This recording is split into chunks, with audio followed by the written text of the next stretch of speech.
Hello बच्चों, कैसे हैं आप? सभी बच्चे अच्छे से होंगे। आज के जो बच्चों हमारा टॉपिक है, आज है वाक्य, सेंटेंस। तो आज हम किस पर बात करेंगे? वाक्य पर बात करेंगे। तो हमारा टॉपिक है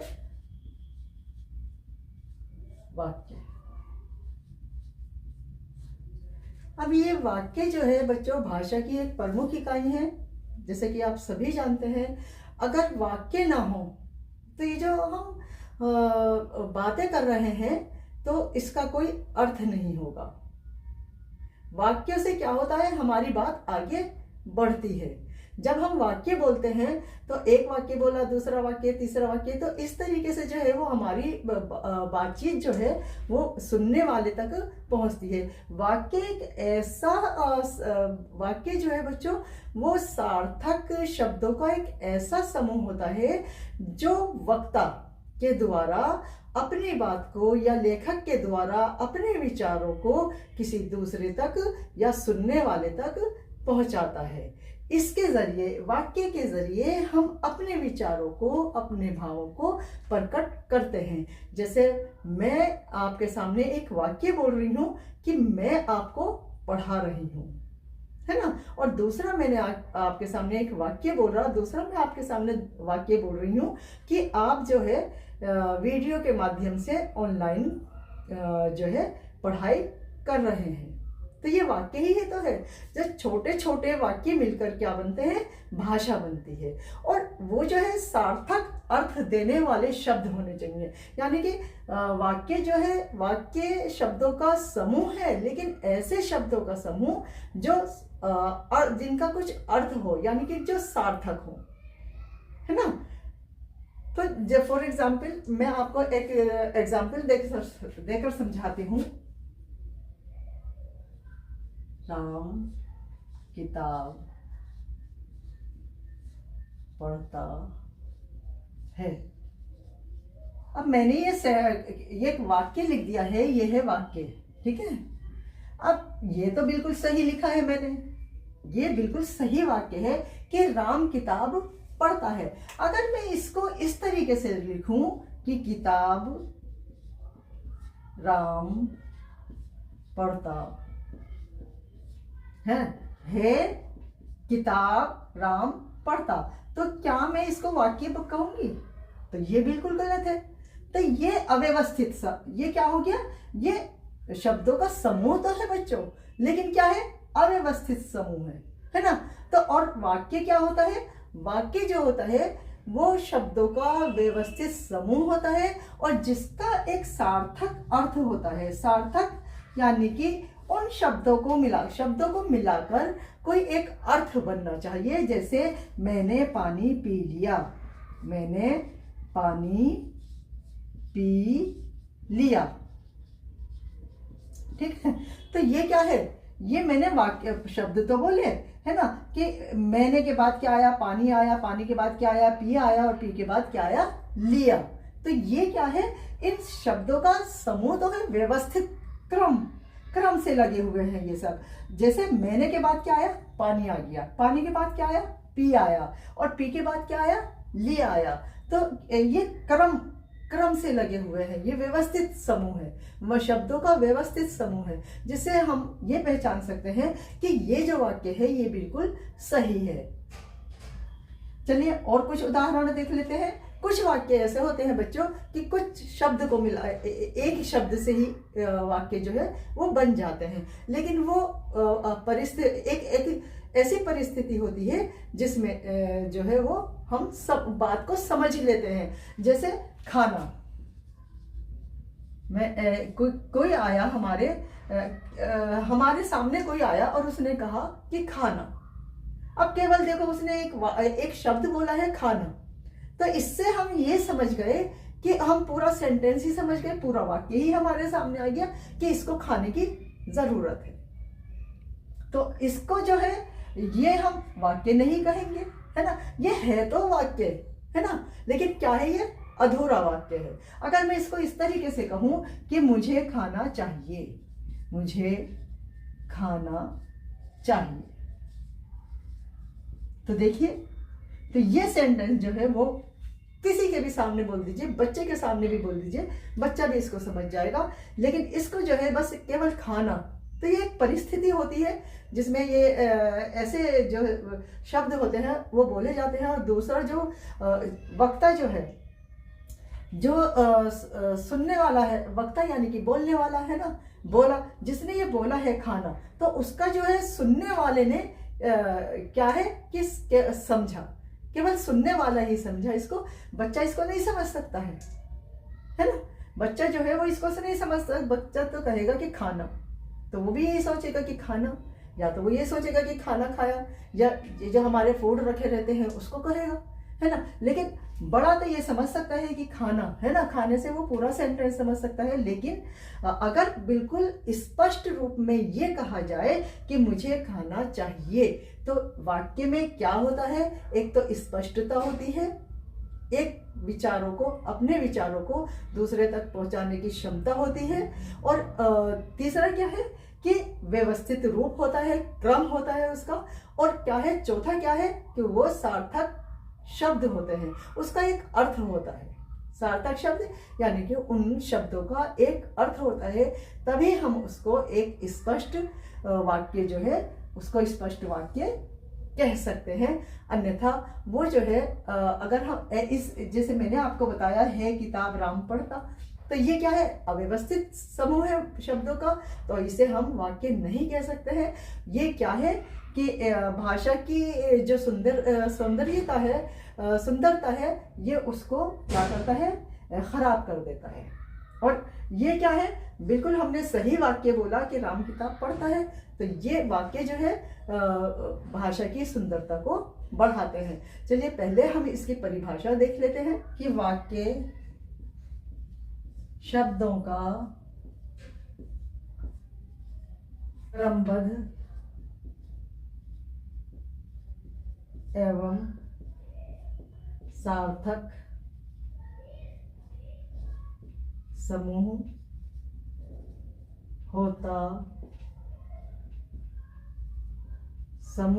होता है, जिससे वक्ता या लेखक अपने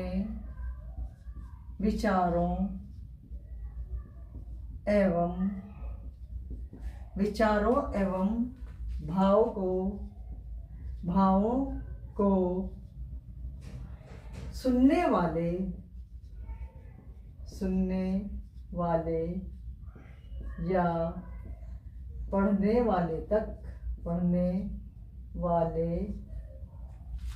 पढ़ने वाले तक पहुंचाते हैं। अब वाक्य की परिभाषा अगर हम लिखते हैं कि वाक्य शब्दों का क्रमबद्ध एवं सार्थक समूह होता है, जिससे वक्ता या लेखक अपने विचारों एवं भावों को सुनने वाले, है ना, या पढ़ने वाले तक पहुंचाते हैं। अब जब ये जो वाक्य है, तो इसमें बच्चों पहले जो आता है, पहले इसमें कर्ता आता है। क्या आता है, कर्ता, जिसे हम उद्देश्य भी कहते हैं। कर्ता यानी कि उद्देश्य। उद्देश्य का काम क्या होता है बच्चों, कि वो कार्य करता है, जो कार्य करता है उसे क्या कहते हैं, हम कर्ता कहते हैं।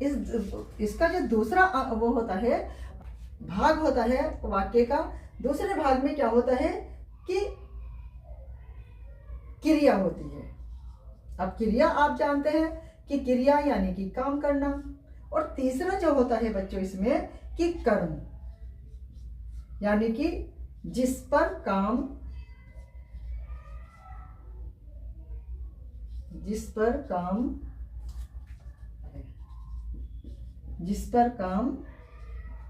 होता है। जैसे राम स्कूल जाता है। अब बच्चा राम क्या हुआ, राम करता है, और जाता है क्रिया हुई, और स्कूल जो है वो स्कूल क्या है? कर्म, ये कर्म स्थान है, कर्म स्थान। तो उसका स्कूल क्या हो गया? कर्म स्थान हो गया। कि राम स्कूल जाता है, ये कर्ता हो गया, राम क्या हो गया? कर्ता हो गया है। और स्कूल क्या हो गया? कर्म स्थान हो गया। और जाता है, जाता को आप सब समझते हैं कि जाता जो है वो क्रिया है। अब मैं दूसरा जो है दूसरा सेंटेंस लिख रही हूं। वह फल खाता है, वह फल खाता है। तीसरा है लड़का पुस्तक पढ़ता है। चौथा है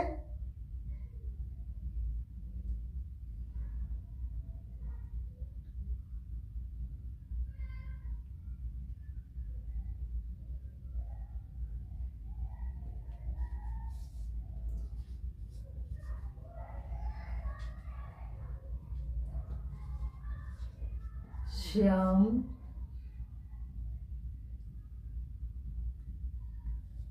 नदी में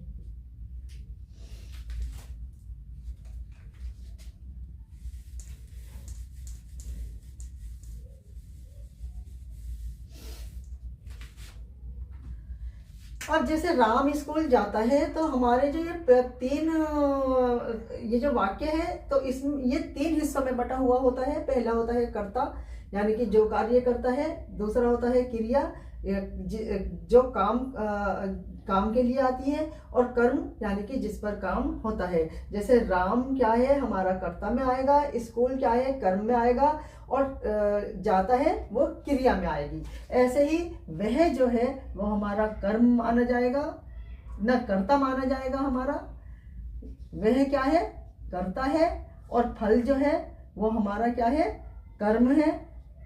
और खाता जो है वो क्रिया है, यानी कि वह फल खाता है। वह क्या हो गया? हमारा कर्ता हो गया। फल जो है वो कर्म है। किस पर पड़ रहा है? फल पर कर्म पड़ रहा है। वो क्या खा रहा है? फल ही तो खा रहा है। तो वो जो क्रिया कर रहा है वो किस पर पड़ रही है? फल पर पड़ रही है। तो फल क्या हो गया? हमारा कर्म हो गया। अब जैसे लड़का पुस्तक पढ़ता है तो लड़का क्या हो गया? हमारा कर्ता हो गया। अब पुस्तक, ये जो करता है तो ये पढ़ रहा है, क्रिया कर रहा है। तो ये क्रिया का क्या कर रहा है? पुस्तक। ये क्रिया किस पर पड़ रही है? पुस्तक। तो कर्म में आ गई। ये पुस्तक किस में आ गई? कर्म में आ गई। लड़का पुस्तक पढ़ता है, यानी कि कर्ता, कर्म और क्रिया, इन तीनों को मिलाकर जो है ये हमारा वाक्य बनता है। चलिए आगे देखते हैं।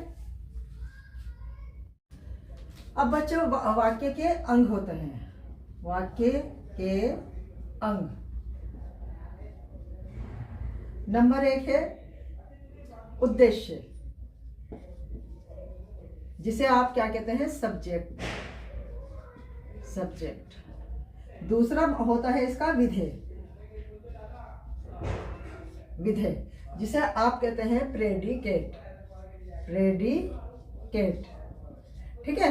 पहला क्या होता है? हमारा उद्देश्य होता है, जिसे हम सब्जेक्ट कहते हैं अंग्रेजी में। और दूसरा होता है विधेय, जिसे हम प्रेडिकेट कहते हैं। तो अब मैं कुछ आपके सामने वाक्य लिख रही हूं, फिर मैं आपको समझाऊंगी। पहला वाक्य है मोहन प्रयाग में रहता है, प्रयाग में रहता है। दूसरा इसका वाक्य है लड़के फुटबॉल खेल रहे हैं। तीसरा वाक्य है राशि दूध पी रही है। चौथा इसका वाक्य है परिश्रम ही सफलता की कुंजी है, परिश्रम ही सफलता की कुंजी है। और इसका पांचवा वाक्य है विवान खा रहा है ना।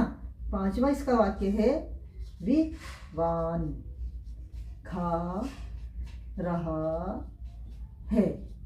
अगर मैं इन सेंटेंस के दो हिस्से करूं कि मोहन मैंने अलग कर लिया, लड़के अलग कर लिया, राशि अलग कर लिया, परिश्रम अलग कर लिया और विवान मैंने अलग कर लिया, तो ये क्या माने जाएंगे? ये जो है ये मेरे उद्देश्य माने जाएंगे। क्या माने जाएंगे? ये जो है इसको हम क्या कहेंगे? उद्देश्य। ये क्या हो गया? उद्देश्य में आएगा।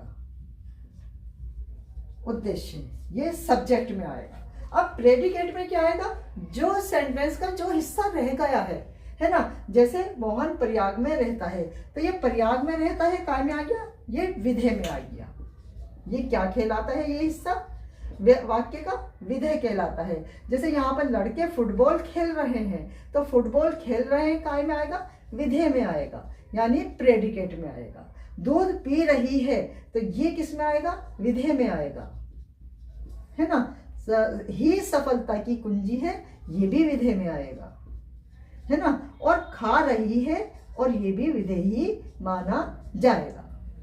तो पहला जो था, पहला क्या था? हमारा उद्देश्य था। पहला है उद्देश्य जिसे हम सब्जेक्ट कहते हैं, दूसरा है विधेय जिसे हम प्रेडिकेट कहते हैं।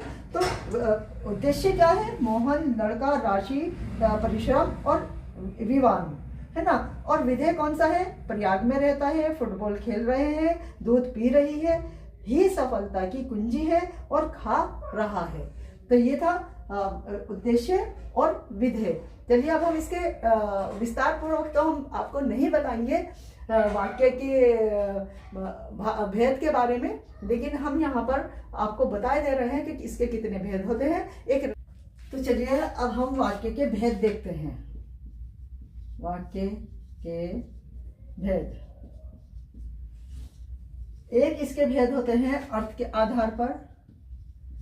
अर्थ के आधार पर, तो सबसे पहले हम अर्थ के आधार पर अगर वाक्य के भेद देखते हैं, तो नंबर एक है विधानवाचक वाक्य। विधानवाचक वाक्य। नंबर दो है निषेध वाक्य। निषेध वाक्य। नंबर तीन है प्रश्नवाचक वाक्य।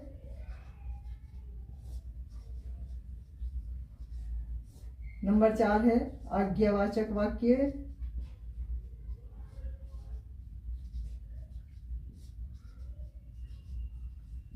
और नंबर पांच है विस्मयादिबोधक वाक्य। विस्मयादिबोधक वाक्य। अगर हम वाक्य के भेद को देखते हैं कि अर्थ के आधार पर, और दूसरा होता है रचना के आधार पर, है ना। तो अर्थ के आधार पर कौन कौन से भेद होते हैं? विधानवाचक वाक्य होता है, ये सिंपल सामान्य वाक्य होते हैं। निषेध वाक्य, प्रश्नवाचक वाक्य। प्रश्नवाचक वह वाक्य होते हैं जिसमें कोई प्रश्न किया जाता है। आज्ञावाचक यानी कि किसी को आज्ञा दी जाती है। और विस्मयादिबोधक यानी कोई हर्ष या आश्चर्य में जो भाव हमारे मन से प्रकट होते हैं, उन शब्दों को हम विस्मयादिबोधक वाक्यों में रखेंगे। तो ये था अर्थ के आधार पर। अब चलिए हम देखते हैं रचना के आधार पर। दूसरा इसका क्या है कि रचना के आधार पर। रचना के आधार पर इसमें जो है बच्चों, इसमें तीन भेद होते हैं। नंबर एक है सरल वाक्य। सरल वाक्य। नंबर दो है संयुक्त वाक्य। संयुक्त वाक्य। और नंबर तीन है मिश्र वाक्य, यानी कि जटिल मिश्र वाक्य, जिन्हें हम जटिल वाक्य भी कहते हैं। तो ये था पहला जो है, अगर हम रचना के आधार पर वाक्यों को देखते हैं तो रचना के आधार पर वाक्यों के तीन भेद होते हैं। पहला है सरल वाक्य, दूसरा है संयुक्त वाक्य और तीसरा है मिश्र वाक्य। तो इसके बारे में हम आपको बाद में बताएंगे, आने वाली वीडियो में बताएंगे। अभी जो है हमने विस्तार पूर्वक नहीं बताया है आपको। तो ये जो है वाक्य के भेद होते हैं, एक अर्थ के आधार पर होता है, एक रचना के आधार पर होता है। फिर मैं आपको दोहराए देती हूँ कि वाक्य की परिभाषा क्या होती है। कि वाक्य शब्दों का क्रमबद्ध और सार्थक समूह होता है जिससे वक्ता या लेखक अपने विचारों एवं भावों को सुनने वाले या पढ़ने वाले तक पहुंचाता है। इसके जो है पहले कर्ता होता है, फिर कर्म होता है और फिर क्रिया होती है। तो अब मैंने अभी आपको एग्जाम्पल देकर अभी आपको समझाया था। और एक इसमें सब्जेक्ट होता है, एक प्रेडिकेट होता है, यानी कि एक उद्देश्य होता है और एक विधेय होता है। जो वाक्य का जो पहला हिस्सा होता है, जैसे संज्ञा शब्द जो होते हैं, एक आप ये कह लीजिए जिसे कि संज्ञा शब्द, जैसे लड़का है ना। मैंने आपको अभी समझाया था कि सीता दूध पीती है। तो सीता जो है वो क्या है, हमारा कर्ता है ना। और क्या कर रही है, वो कर्म क्या है, पी रही है दूध, है ना। अब क्या है, क्या पी रही है, दूध। तो ये क्या हो गया, कर्म हो गया। दूध जो है वो कर्म है और पीती है यानी कि वो क्रिया हो गई। और ये जो है ये अब ऐसे ही। तो मैं समझती हूँ कि आपको अच्छे से समझ में आ गया होगा कि वाक्य के कितने अंग होते हैं और वाक्य किसे कहते हैं। चलिए अब हम इससे संबंधित कुछ प्रश्न देख लेते हैं। तो चलिए बच्चों हमने जो वाक्य के बारे में पढ़ा है उससे संबंधित कुछ हम प्रश्न देख लेते हैं। तो इसका पहला प्रश्न है कि वाक्य किसे कहते हैं। क्या अक्षरों के समूह को कहते हैं, या शब्दों के समूह को कहते हैं, या शब्दों का वह समूह होता है जिसमें पूरा अर्थ निकले, या केवल संज्ञा शब्द होते हैं। तो ये केवल संज्ञा शब्द नहीं होते हैं, तो इसको हम काट देंगे। डी को भी हम काट देंगे कि शब्दों का समूह नहीं होता है और अक्षरों का समूह भी नहीं होता है। बल्कि सी जो है वो हमारा उत्तर बिल्कुल सही है कि शब्दों का वह समूह जिससे पूरा अर्थ निकले। अब इसका दूसरा प्रश्न है कि तुम कहाँ जा रहे हो। यह कौन सा वाक्य है। अब क्या ये आज्ञावाचक है, प्रश्नवाचक है, विधानवाचक है, या विस्मयादिबोधक वाचक है। तो विस्मयादिबोधक आश्चर्य के लिए आता है, ये नहीं है। विधानवाचक जो सामान्य वाक्य होते हैं उसके लिए आता है, तो ये भी नहीं है। आज्ञावाचक, इसमें कोई आज्ञा नहीं दी जा रही है, इस वाक्य में कोई आज्ञा नहीं दी जा रही है, ये भी नहीं है। बल्कि क्या है, देखिए क्वेश्चन मार्क लगा हुआ है। तो ये हमारा बी जो है वो हमारा उत्तर बिल्कुल सही है कि प्रश्नवाचक वाक्य है। अब इसका तीसरा प्रश्न है कि दरवाजा बंद करो, ये किस प्रकार का वाक्य है। क्या ये प्रश्नवाचक है, विधानवाचक है, आज्ञावाचक है, या विस्मयादिबोधक है। तो विस्मयादिबोधक नहीं है, इसको हम काट देंगे। विधानवाचक भी नहीं है ये, और प्रश्नवाचक भी नहीं है। बल्कि क्या है कि क्योंकि इसमें एक आज्ञा दी जा रही है कि दरवाजा बंद कर दो, है ना, किसी को कहा जा रहा है काम करने के लिए। तो ये एक आज्ञावाचक वाक्य में आएगा। अब इसका चौथा प्रश्न है कि वाह कितना सुंदर फूल है, यह कौन सा वाक्य है। क्या आज्ञावाचक है, विस्मयादिबोधक वाक्य है, या प्रश्नवाचक वाक्य है, या विधानवाचक वाक्य है। तो विधानवाचक नहीं है, आज्ञावाचक भी नहीं है, और प्रश्नवाचक भी नहीं है, बल्कि क्या है, विस्मयादिबोधक वाक्य है। विस्मयादिबोधक हमने आपको पहले भी बताया था कि विस्मयादिबोधक कुछ ऐसे शब्द होते हैं जो हमारे खुशी, आश्चर्य, घृणा आदि में जो शब्द हमारे मन से निकलते हैं, हमारी जो मन की भावनाएं होती हैं। जैसे ये वाक्य पढ़िए आप, वाह कितना सुंदर फूल है ना, वाह कितना सुंदर फूल है। हमने फूल को देखा और हमारे मन से अचानक ही ये निकल गया कि वाह कितना सुंदर फूल है। और इसके आगे जो है बच्चों इस तरीके का एक चिन्ह लगा हुआ होता है। तो ये आपकी समझ में आ गया होगा। तो इसका पांचवा प्रश्न है कि मैं रोज समय पर स्कूल जाता हूँ, यह कौन सा वाक्य है। क्या प्रश्नवाचक है, विस्मयादिबोधक है, आज्ञावाचक है, या विधानवाचक है। तो प्रश्नवाचक नहीं है, विस्मयादिबोधक भी नहीं है, और आज्ञावाचक भी नहीं है, बल्कि क्या है, विधानवाचक है। ये एक सामान्य वाक्य है कि मैं रोज समय पर स्कूल जाता हूँ। तो हमारा उत्तर कौन सा सही हुआ, विधानवाचक वाक्य।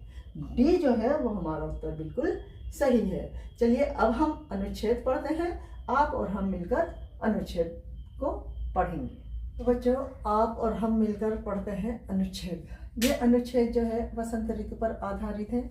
चलिए देखते हैं इसको। वसंत ऋतु को ऋतुओं का राजा कहा जाता है। तो बच्चों चलिए आप और हम मिलकर पढ़ते हैं अनुच्छेद, और ये अनुच्छेद जो है बच्चों वसंत ऋतु पर आधारित है। तो चलिए पढ़ते हैं। वसंत ऋतु को ऋतुओं का राजा कहा जाता है। यह ऋतु सर्दी के बाद आती है और मौसम को सुहावना बना देती है। इस समय पेड़ों पर नई नई पत्तियां और रंग बिरंगे फूल खिलते हैं। खेतों में फसलें लहलहाने लगती हैं और किसान खुश होते हैं। पक्षी चहचहाने लगते हैं और चारों ओर हरियाली छा जाती है। वसंत ऋतु स्वास्थ्य के लिए भी अच्छी मानी जाती है, क्योंकि इस समय ना अधिक ठंड होती है और ना अधिक गर्मी। इस ऋतु में होली और बसंत पंचमी जैसे त्योहार मनाए जाते हैं, जो लोगों के जीवन में खुशी और उत्साह भर देते हैं। तो ये था अनुच्छेद। चलिए अब इसके प्रश्न देख लेते हैं कि क्या क्या हमसे इसमें प्रश्न पूछे गए हैं। तो बच्चों पहला प्रश्न है कि वसंत ऋतु को क्या कहा जाता है। पहला इसका आंसर दिया है उन्होंने कि ऋतुओं की रानी, दूसरा है ऋतुओं का राजा, और तीसरा है सबसे ठंडी ऋतु, और डी जो दिया है सबसे गर्म ऋतु। तो सबसे गर्म ऋतु नहीं है, डी हमारा कट गया, सी हमारा कट गया कि सबसे ठंडी ऋतु नहीं है, और ए जो है ए हमारा इसलिए कट गया कि इसे ऋतुओं की रानी नहीं कहा जाता है, बल्कि बी जो है वो हमारा उत्तर बिल्कुल सही है। इसे क्या कहा जाता है, ऋतुओं का राजा कहा जाता है। देखिए ये लिखा कि ऋतुओं का राजा कहा जाता है। तो हमारा उत्तर जो है वो बिल्कुल बी जो है वो हमारा बिल्कुल सही है। अब इसका दूसरा प्रश्न है कि वसंत ऋतु किसके बाद आती है।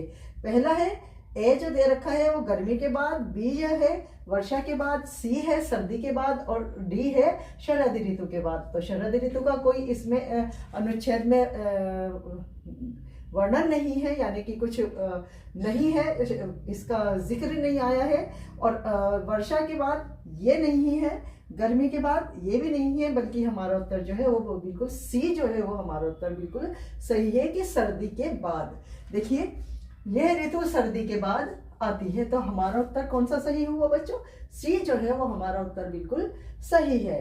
अब इसका तीसरा प्रश्न है कि वसंत ऋतु में पेड़ों पर क्या दिखाई देता है। पहला है सूखी पत्तियां, दूसरा है बर्फ, तीसरा है नई पत्तियां और फूल, और चौथा है धूल। तो धूल तो बिल्कुल ही गलत हो गया, रॉन्ग है ये बिल्कुल। बर्फ भी बिल्कुल अपोजिट है ना। तो और सूखी पत्तियां नहीं। बसंत ऋतु तो क्या है कि बसंत ऋतु में तो और फूल खिल जाते हैं, है ना। तो हमारा सी जो है वो उत्तर बिल्कुल सही है कि नई पत्तियां और फूल। देखिए इस समय पेड़ों पर नई पत्तियां और रंग बिरंगे फूल खिल जाते हैं। तो हमारा उत्तर इस लाइन में निहित है। अब चलिए इसका चौथा प्रश्न देखते हैं कि वसंत ऋतु में कौन से त्योहार मनाए जाते हैं। पहला है बसंत दीपावली और दशहरा, दूसरा है ईद और क्रिसमस, तीसरा है होली और बसंत पंचमी, और चौथा दिया है उन्होंने रक्षाबंधन और तीज। तो दीपावली और दशहरा भी नहीं है, बी भी गलत है, ईद और क्रिसमस भी नहीं है, और डी भी गलत है कि रक्षाबंधन और तीज भी नहीं है। अब हमारा क्या बचा बच्चों, सी बचा, होली और बसंत पंचमी। देखिए यहाँ पर है इस ऋतु में होली और बसंत पंचमी जैसे त्योहार मनाए जाते हैं। अब हमारा आखिरी प्रश्न है कि बसंत ऋतु स्वास्थ्य के लिए क्यों अच्छी मानी जाती है। क्या बहुत ठंडी होती है ये इसलिए, या बहुत गर्मी होती है इसलिए, या मौसम संतुलित होता है इसीलिए, या वर्षा अधिक होती है। तो वर्षा अधिक नहीं होती है इसमें, और बहुत ठंड भी नहीं होती है इसमें, और बहुत गर्मी भी नहीं होती है। तो बी, ए और डी जो है वो हमारा कट गया। तो अब हमारे पास क्या बचा, सी हमारा जो है, जो हमारा सही उत्तर है वही हमारे पास बचा है कि वसंत ऋतु में क्या होता है, मौसम संतुलित होता है। देखिए ना इसमें अधिक गर्मी होती है और ना अधिक ठंड होती है, यानी कि ना अधिक, इसलिए ये स्वास्थ्य के लिए अच्छी मानी जाती है क्योंकि ना तो अधिक जाड़ा होता है और ना ही अधिक गर्मी होती है, यानी कि बराबर मेल जो है उसका मौसम का जो मेल है वो बराबर होता है, ना ठंड होती है और ना ही गर्मी होती है। तो सी जो है वो हमारा उत्तर बिल्कुल सही है कि होली और कि मौसम संतुलित होता है। तो ये था बच्चों आज का वीडियो, जिसमें हमने आपको वाक्य के बारे में बताया, उससे संबंधित कुछ प्रश्न थे वो बताए, उद्देश्य, विधेय आदि के बारे में बताया, और जो है एक अनुच्छेद भी हमने आप और हमने मिलकर पढ़ा। तो आप सभी बच्चों का बहुत बहुत धन्यवाद।